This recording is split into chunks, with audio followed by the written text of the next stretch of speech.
Welcome to all in our maths class. In this class, we will discuss again another example.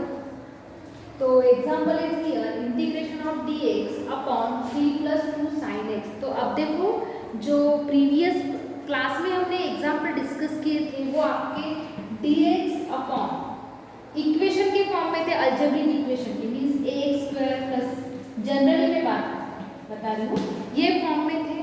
तो आपने उसमें क्या किया है, पहला स्टेज क्या था, कोएफिशिएंट ऑफ x स्क्वायर को हमने 1 बनाया था, ये कॉमन निकाल के। ओके, जैसे a कॉमन निकाल के इसको हमने 1 बनाया था। ओके, और उसके बाद हमने थर्ड टर्म एडजस्ट किए थे। मैं स्टेप्स लिख रही हूँ, यही स्टेप्स हमको इसमें भी अप्लाई करना है। इसके पहले हमको ये पढ़ रहे अलजेब्रिक इक्वेशन में लेके आना है और उसके बाद सेम स्टेप्स हमको फॉलो करना है जो कि हमने प्रीवियस एग्जांपल में फॉलो किए थे। तो क्या है, ये थर्ड टर्म एडजस्ट करना है। थर्ड टर्म का जो हमारा फॉर्मूला है उसके बाद क्या बनेगा, ये हमारा आई बिकम इंटीग्रेशन ऑफ जो हमारे x square minus of a square या फिर x minus of whole square plus b square या तो माइनस ऑफ बी स्क्वायर, इस फॉर्म में आएगा। ये फॉर्म में आने के बाद हम ये जो डायरेक्टली हमारे 6 जो है integration of x square plus a square then integration of D x upon x square minus of a square, उसके बाद इसी में मैं next integration of under root वाले कुछ रिजल्ट है। ओके, इसके फॉर्म में आने के बाद हमको डायरेक्टली रिजल्ट अप्लाई करना है। और यहाँ पे भी वही मेथड, ये मेथड ऑफ सब्स्टिट्यूशन में जितने भी 3.3 उसके बाद 3.4 वो जो एग्जाम्पल है वो पहले आपको एक इक्वेशन एक फॉर्म में गिवन रहेगा। जैसे यहाँ पे ये जो फॉर्म है ये कौन से फॉर्म में है, integration of D x upon A sine X plus B cos X plus C. यहाँ पे कॉस एक्स मिसिंग है लेकिन आपको वही मेथड से आपको रिड्यूस करना है अलजेब्रिक इक्वेशन में। और उसके बाद अलजेब्रिक इक्वेशन में रिड्यूस करने के बाद जो हमने प्रीवियस एग्जांपल में स्टेप्स फॉलो किए थे वो फॉलो करके आपको इस फॉर्म में आएगा कोई भी, और उसके बाद डायरेक्टली रिजल्ट अप्लाई करना है। क्लियर? तो यहाँ पे देखो इस फॉर्म में जो है integration a sin x plus b cos x plus c, इसमें कुछ सब्स्टिट्यूशन है वो आपको करना है। इसमें tan x/2 equals to t substitute करना है। उसके बाद ये tan 2 इधर लेके जाओ तो ये क्या बनेगा, x/2 tan inverse of t। इसके बाद इसको आप इंटीग्रेट डिफरेंशिएट करो, 2 इधर लेके जाओ, x equal to 2 tan inverse of t।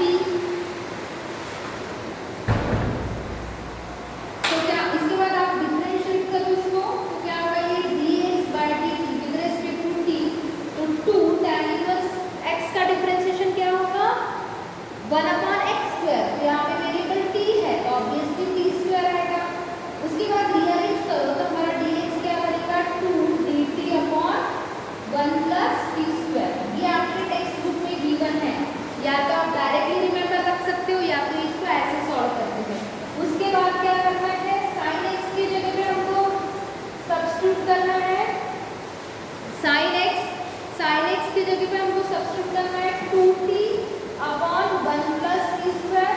इसका भी एक्सप्लेनेशन गिवन है कैसे फाइंड आउट किए। उसके बाद कॉस एक्स है 1 minus T square upon 1 plus T square. तो प्लीज रिमेंबर करना है कि जो भी इस टाइप के हमारे क्वेश्चन होंगे उसको आपको मतलब a sin x in general a sin x plus b cos x plus c, मतलब ये for example 3 plus 2 sin x, यहाँ पे cos का मिसिंग है तो भी आपको यही मेथड से सब्स्टिट्यूट करना है। तो इसमें dx के जगह पे ये टर्म सब्स्टिट्यूट करना है, कौन सा, 2 dt upon 1 plus T square. और उसके बाद sin x के जगह पे 2t upon 1 plus T square और cos x की जगह 1 minus T square upon 1 plus T square. तो ये 3 टर्म आपको रिमेंबर रखना है कब, जब आप इस टाइप का इंटीग्रेशन का प्रॉब्लम सॉल्व करोगे तब। ओके, तो लेट्स सी हाउ। तो पहले लिखो let I equals to given integration 3 plus 2 sin x, okay, then put tan x by 2 equals to t, so therefore x is equal to 2 tan inverse of t, अगर इसको dx find out करोगे तो ये dx मिलेगा 2 dt upon 1 plus t square. लेंदी है ये problem थोड़ा सा, लेकिन अगर आप 4 मार्क्स के लिए आएगा या तो 3 मार्क्स के लिए आएगा, लेकिन हमको तो लेंदी रहे, डिफिकल्ट रहे, हमको तो सॉल्व करना ही है। Then sin x is equal to what, यहाँ पे लिखा है 2t upon 1 plus t square and cos x is equal to 1 minus t square upon 1 plus t square. इतने टर्म इसमें पुट करना है। So now i equals to integration of, चलो अभी हम सब्स्टिट्यूट करेंगे 3 प्लस 2 sin x, यानी क्या है, यहाँ पे लिखूँ मैं 2t upon 1 plus t square. इसके बाद हमको सिंप्लीफाई करना है, तो dx एज इट इज रहेगा डिनोमिनेटर। हाँ, और इसको पहचानने के ये भी तरीका है कि न्यूमरेटर में ओनली dx रहेगा। जितने भी अलजेब्रा के 3.3 में जितने भी प्रॉब्लम है उसके न्यूमरेटर में dx ही मिलेगा, बाकी टर्म नहीं। इससे भी आप पहचान में रख सकते हो कि ये इस टाइप का है। क्लियर? देन क्रॉस मल्टीप्लाई करो 3 into 1 plus t स्क्वायर। हाँ, dx मैंने यहाँ पे सब्स्टिट्यूट नहीं किया है, sorry student, 2 dt upon 1 plus t square. Clear दिख रहा है? 1 प्लस t स्क्वायर, तो यहाँ पे 2 dt again 1 plus t square. Then cross multiply करो डिनोमिनेटर में माइ 2 और ये कितना आएगा प्लस 4t और अपॉन 1 प्लस t स्क्वायर आएगा। टर्म अच्छे से लिखो, ये मेन डिनोमिनेटर है। इसके बाद देखो ये और ये कैंसिल होगा और क्या मिलेगा हमको,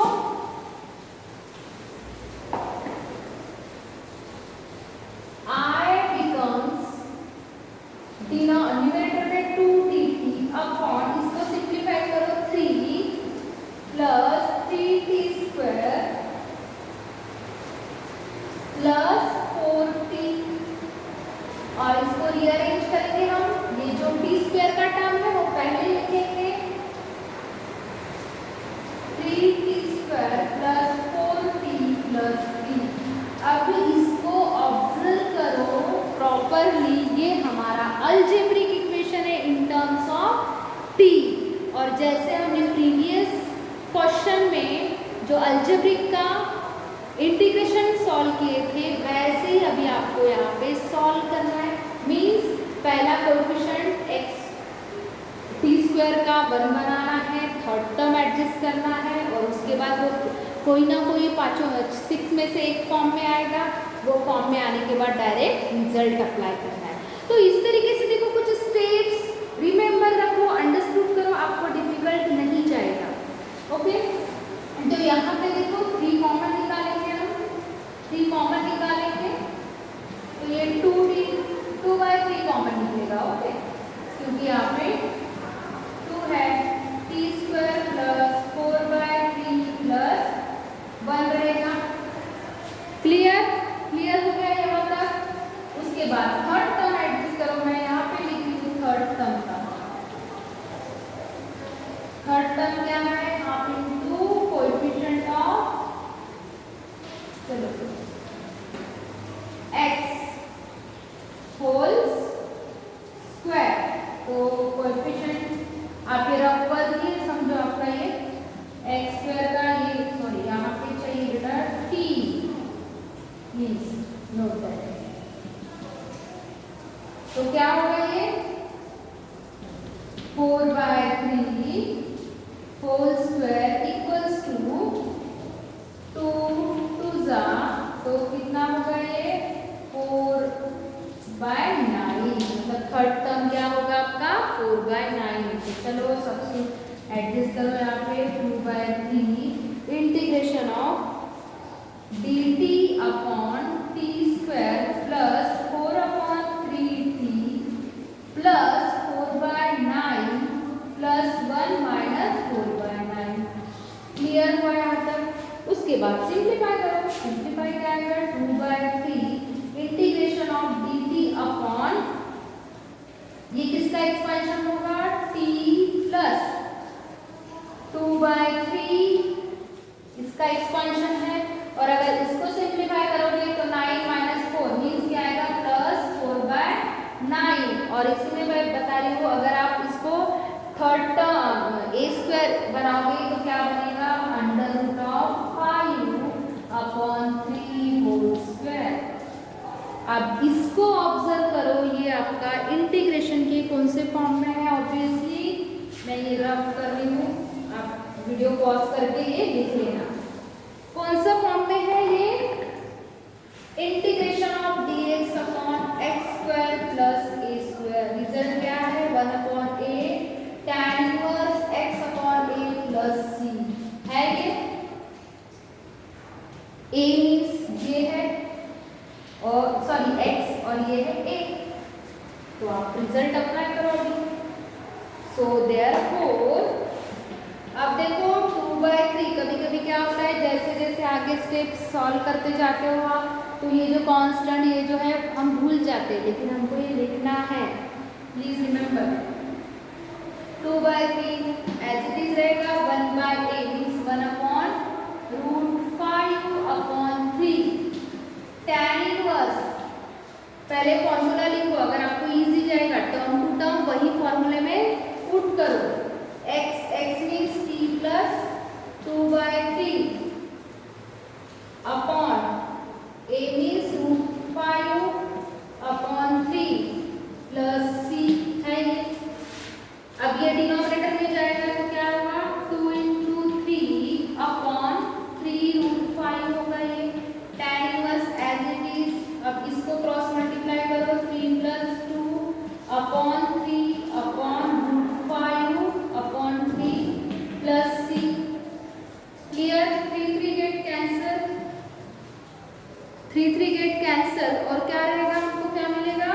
ये भी 3 कैंसल होगा। 2/√5 tan inverse of 3t plus 2 upon √5 plus c लिखना है। प्लस c नहीं लिखोगे तो मार्क्स डिडक्ट हो जाएगा। ओके, तो अब देखो एट लास्ट हमको ये t सब्स्टिट्यूट करना है। t की वैल्यू क्या ली थी हमने?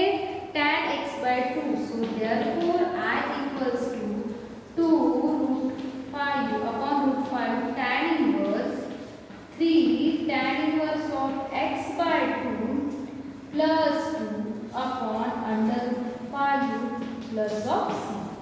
इस तरीके से आपको ये आंसर फाइंड आउट करना है, और this is the required equation. Okay, तो ये फॉर्म में क्या करना है हमको? अगेन मैं रिवाइज कर रही हूँ। पहले हमारा इस फॉर्म में गिवन रहेगा, डायरेक्ट डिनोमिनेटर में अलजेब्रिक एक्सप्रेशन नहीं रहेगा। प्रॉपर इसका सब्स्टिट्यूशन है हमारे टेक्स्ट बुक में। सब्स्टिट्यूट करो टर्म, सिंप्लीफाई करो, आपको बाद में ये अलजेब्रिक मतलब एक क्वाड्रेटिक इक्वेशन मिलेगा। और बाकी तो जो सेम क्वाड्रेटिक इक्वेशन मिलने के बाद कोएफिशिएंट x² का जो भी है यहाँ पे t² के फॉर्म में है, तो उसका 1 बनाओ, थर्ड टर्म एडजस्ट करो, और उसको बाद में x² जो हमारे 6 फॉर्म है उसमें आएगा। उसके बाद ये रिजल्ट अप्लाई होगा जो भी corresponding. Okay, so I hope you understood. Thank you. हाँ, और please keep on practising, practice रखो, क्योंकि इंटीग्रेशन थोड़ा सा कैलकुलेशन पार्ट है थोड़ा सा, तो बच्चों को डिफ़िकल्ट जाता है। तो वीडियो 2-3 बार देखो, आइडिया क्लियर हो जाएंगी, और नहीं हो गई तो मैं क्यों, आप पूछ सकते हो। Thank you.